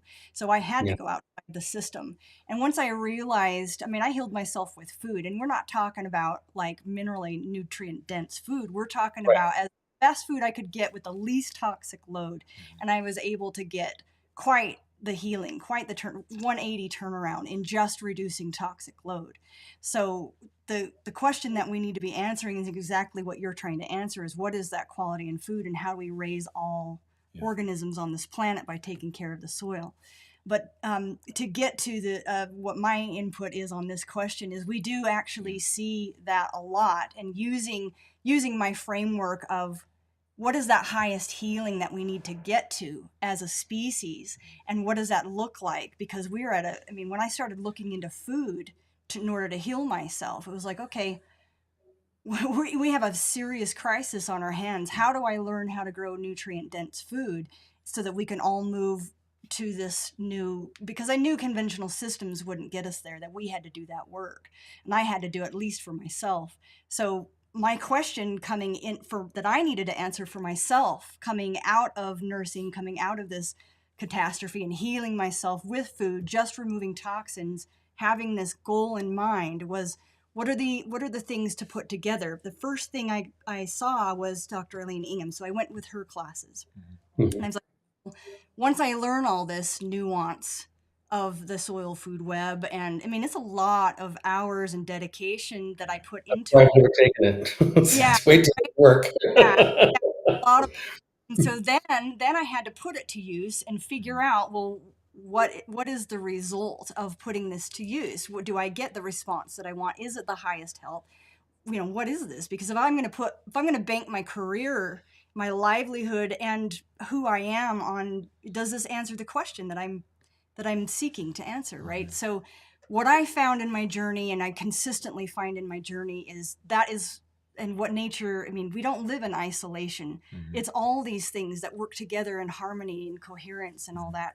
And so if the context in which you're working with and your soil, that's the only missing factor, and even if your minerals are slightly out of balance, that microbial kingdom can really buffer that and start cycling those nutrients, and you can really get fantastic results even when your soil isn't absolutely perfect in the mineral balancing. It can do some of that. It's not magic though. If you're way low in your calcium, if you're way out of balance, you're gonna see that. And that's what we see play out Yeah. time and time again, is that you must have at least something close to a mineral type of mineral balance, right? that Yes. that there can be some Yeah. level functioning there. And the microbes, they need that. They actually need these minerals for their functions. There's a reason why they mine. It's not just to feed them to plants. They need them also for their life cycles. We all need the same levels and ratios. I We all enzyme need the same, we're all the same. We're all basically the same thing. You right. know. We wanted Yeah. to answer that question because I wasn't necessarily seeing just adding microbes play out as the answer every single time. It just wasn't the case. And so that's why we went deeper. That's why we sought you out. that's, and we went down that rabbit hole, and now we teach that in as one method together as the minerals with the soil food web, Right. because it really takes all parts, and then you have to take into context of what kind of soil are we working with, and most everybody's in a transitioning soil, and how do we feed that soil, how do we give them all of the things that this living gut needs to have in order to transition, and minerals are a very vital component to that. So Massively powerful, Yeah. yeah, as is mulch. And water is really important. all of Yeah, it. totally. And look, Yeah, guys, it's so simple. It just get all the basic things out there and don't screw with it too much. I mean, the yeah, biggest issue with some friends, other friends who are agronomists, and they're like, the biggest issues are toxicities. Too much of this, too much of that. People are putting on what is the moron principle? I think it was another one I got from Arden. If a little Mhm. bit's good, put more on, right? Yep. Hmm. But people do. Actually, Yeah. how much salt should you have in your chicken soup? Right. Because a little bit made it taste great, but then too much and you cannot eat it. Right. Like just putting and so excesses are in many cases the issue. So mhm, it's stop putting things on that don't need to be there. Like who's adding fertilizer in nature, and then address deficiencies. Right. right, Stop putting on things that don't need to be there, and then like if there's not enough of something, make sure you bring that up. But yeah, to Right. me, that works much more well yeah, strategically. And I don't need to understand much. I mean, Mhm. certainly I could be testing and I could be doing all that kind of stuff. I do have 30, 40 years of experience now farming. So I've got a little bit of like, I mean, I'm not dialed in perfectly, but things are Right. operating pretty well. And they, Yeah. yeah. Well, and that's been the point of the show, is to try to introduce people to all the things they should try to investigate. And one of the things that we see in our consulting work is farmers tend to be introduced to something that can be beneficial. They incorporate it into their process. They see a visible positive plant growth response, and then that becomes the thing. And well, at that point in time, it was likely the most needed thing, which is why you got such a positive plant response. But please don't stop there, right? And what's interesting, to go back to this debate of, the age old debate of minerals or chemistry, or minerals and biology. And what we found in our work is, and this is what I try to advocate, is we have so much conversation on the internet and so little people asking the question, right? So we just had a student in one of our master yeah, I was classes gonna say, yeah, who this last week we presented it. That's why it's on my mind. But he just graduated the Soil Food Web School, and he set up a study to answer this question. We found within the first couple opportunities to answer this question that definitely you needed to address mineral chemistry. And what we found was, if you truly built up that biological system to the high minimums that Dr. Lane is advising, two things happen. You rapidly accelerate plant growth, but that rapid acceleration in plant growth is going to put a demand, rapid demand on mineral chemistry, and whatever deficiency is present is going to be buffered for the short term and then accelerated in deficiency, and then it becomes a Yeah. different. And um, just to echo what Sarah was talking about, is we have to make a lot of potting soils for our work. And when I incorporated the Albrecht principles into that process and got better and better and better at manufacturing a soil that was balanced, the first soil that I manufactured that was really balanced, interestingly enough, had the fastest and highest biological establishment we had had to that point in 3 years. we also put Yeah. microbes in there, just Yeah, so you a little know, bit of but insect yeah, frass helped too, but nonetheless, it was Well, it was. that's yeah. No, that's the I mean, point. so this is what I did on my farm Mhm. was, when I first bought my farm, it was a worn down, just wreck of a place. Not only were the buildings falling down, but the soil was tight and light colored and no worms. And I mean, when the goldenrod doesn't get past 3 feet tall, and that's all it's growing, Mhm. things are in rough shape, right? It's like low growing brambles and like it was just in rough shape. And I don't think I actually took a soil test. Truth be Mhm. told, I don't think I took a soil test. I had, read a bunch of books. I had a general understanding of other soil tests in the region. I got a bunch of different minerals that I thought were valuable, that would be good. I dumped them onto a cement pad. I took my tractor rototiller through them back and forth a couple times, picked them up with the tractor bucket, put the tractor in first gear, whipped them out there, did about 8 passes with the rototiller, got that about 3 inches, right? Because it was just like bouncing Just like there's no way you can get into it.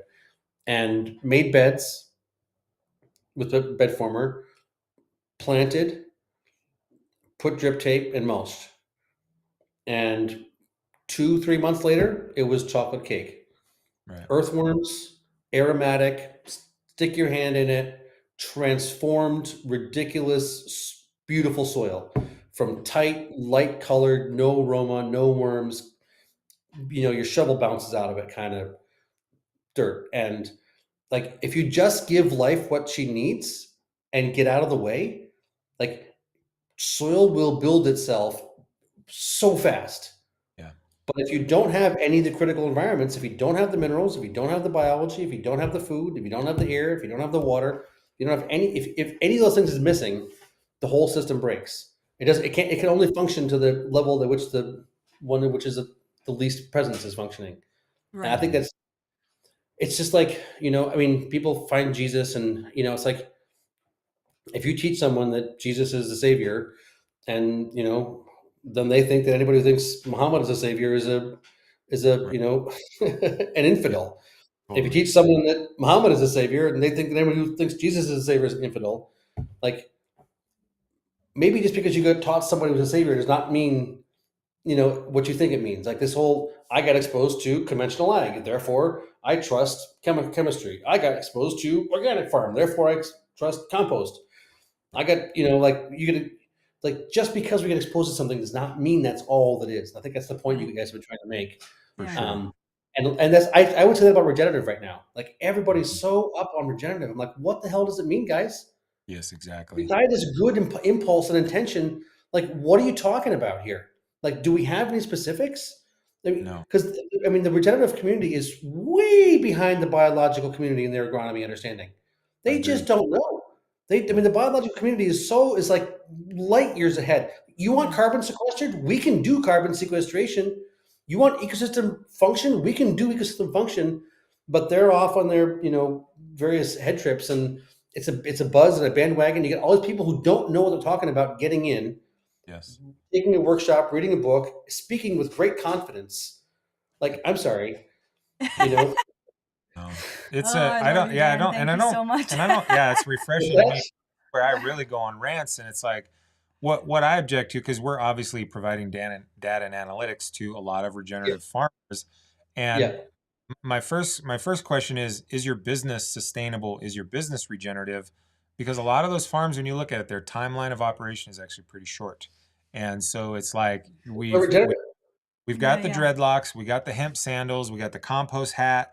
We're saying regenerative. We've gone to the events, and our business is done in a year and a half. Like, that wasn't even sustainable, let alone regenerative. And we have to corral this movement. And it's like, Define my terms, kids. Let's define terms. Yes, What please, do you let's yeah. mean by it? let's Yeah, and one of the things I learned, I'm not even going to say the farm because I don't want to badmouth them anyways, but I went to a well-respected permaculture farm that everybody said I had to go to.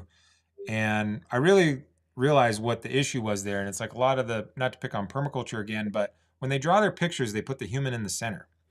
And I think that's the whole issue. You put the human in the center, you make everybody a guru, and it becomes more important about knowing the guru, repeating what the guru said, and being friends with the guru than being good at farming. I think we need to recenter back at, we need to be good at land stewardship. We need to be proficient in the concepts that are needed to farm respectively and properly, and yeah. eventually regeneration is all I'm advocating with this whole channel right here, pal. Is it about a religiosity and Right. the new ism of the week, the new like we're Methodists, we're Presbyterians, we're Lutherans, like, That way so much. Yeah, Yeah. okay. And right, who's in connection with Jesus? right. Are you talking to the man, or are you just going to this church and looking back down on the people in that church? Because that's just religiosity. That's not spirituality. Spirituality is when you have the direct connection and the system is alive and it's a real feedback Yeah. loop. Yeah. And Yeah. all the claims and the words, don't use them. I mean, whatever. Right. I'm starting to sound old. No, Oh, you're dude, good. I love a good rant, brother. That's why people, Gotta get Dan on. the We people that rant together. the people that are here commenting, they're hoping I'll go off the rails. Sarah's Yeah. maybe not hoping I'll go off the rails, I'm but I I'm just, good. Yeah, whatever. man, the thing, like, we don't have time, man. We don't. Yeah. And the thing that really drives me nuts is, especially in our cannabis work, is if you take somebody wasting tons of water, using lots of chemicals, growing cannabis, and then you take somebody that says all the regenerative buzz terms, unfortunately, a lot of times they don't surpass that quality. So we need to, as a regenerative community, get our act together. Basically, we got to start Get the rubber on the road. until you truly recalibrate that intuitive thing inside you that we had before the analytics. I would strongly advise doing a little bit of analysis. Get yourself a soil chemistry test. I always advocate biological assessment. You know, the craziest thing to me is, you know, as a soil food web graduate, mentor, evangelist, you know, it's like very few people are quantifying biology. Everyone's talking about it. It's time to put the rubber to the road. Get yourself a bioassay. You know, we're just putting up pretty pictures on the internet. Let's quantify organisms. Let's count them. Let's proactively guide this system and manage it, because to truly guide your farm with the microscope is extremely powerful. To truly guide your farm with the Albrecht method is very powerful. When you put them together, it's world class, and that's, you know, that's just what it is. And Microbes and minerals. Microbes and minerals. Well, Yeah. what I mean, what I get that people want a tool because it's more useful, and you don't have. I mean, it's 10,000 hours for me to learn Totally. the microscope. I mean, it's a lot of work to learn it. So I get using a tool, but I will say that when you do learn the microscope and you humble yourself into right relationship with nature, and you let the microbes tell the story of how you're doing, you let them be the report card. It is very informative of exactly how you're feeding the soil, what this inoculum that you think is great is actually doing to the soil. It just paints such a different picture, and I always teach that they need to be what calibrates you and your intuition into what, you know, because I'm with you on that whole intuition. We have that, but it needs to be recalibrated at this point. We've been so removed, a lot yeah. of us. Mm-hmm. So And from the nutrient density side, the refractometer right, is, you don't need more than about 30 seconds of training to be able to use a refractometer as a right, world-class professional. yeah, It is an extremely simple instrument. yeah, And if you want to just know whether you're doing a good job or not, or where you sit in the continuum, right, like if you're doing great, great. You don't need to go to anybody or ask any questions. But if you're right, actually doing quite poorly, then maybe that'll help you like be inspired to go on your learning quest and journey and see Right. um, who's got what to offer, and talk to 5 different people from different ecosystems and apply this person's recommendations here and that person's recommendations here and that person's recommendations here and see what happens. Don't yeah. just go to one person and say, I trust you, you know, Yes. like be a scientist, experiment.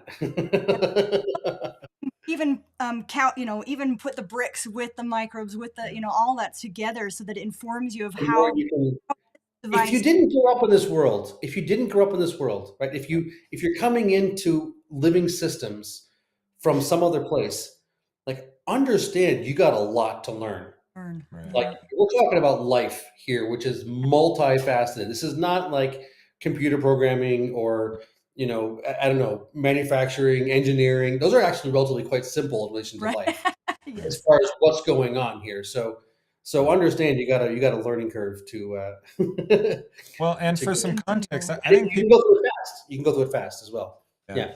and people really radically underestimate, you know, soil chemistry and biology. So in my personal journey, trying to make this my career, trying to be a professional, trying to be at the top level, it took me a year and a half of very adventurously doing the soil food web thing, and we worked our way to, I would maybe define a personal friendship with Dr. Lane, sitting at the dinner table with her, having a couple porters.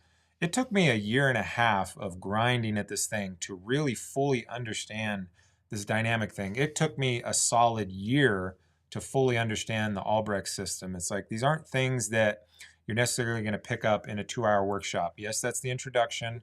Yes, that's the starting point. But like, you know, just the way you can view the world however you want. I personally view all this stuff as a lifelong journey that's never ending Yeah. education. And we're constantly striving to be better. And I would assert that based on what I've seen growing up in agriculture, now as an advisor to every aspect of it, really, I would profess that if you're not functionally incorporating soil chemistry principles and management. Whether you're doing amendments or cover crop is not necessarily the issue, but paying attention to these things, working with them, managing, moderating them. If you're not paying attention, at least generally, to biological systems, I don't know that you're going to be the farmers of the future. I really truly believe that the farmers of the future, whether you're farming conventionally, whether you're farming biologically, while you're farming regenerative, whatever title you want to be, if you're not fully incorporating all the aspects of these various things, I think you're going to have a hard time personally, Which is and where we started, and maybe is a good place to conclude this yeah, first episode here, is the Acres community, which is that integrated perspective of permaculture principles and chemistry and biology and quantum and polycultures and esoteric aspects. I mean, like, I think that that seems to be the case to me, is that all these things are part of life, and if you just want to focus on one to the exclusion of the other, you're going to be missing a lot, and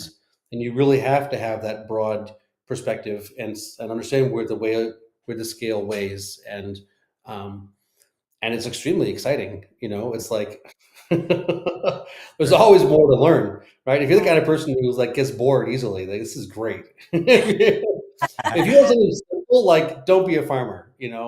I mean, you right, can be a tractor driver, but you're not going to be a proper farmer if no, you like things to be simple, right? You if right, you if you are excited by learning and complexity and nuance and all that right, kind of stuff. Yeah. yeah.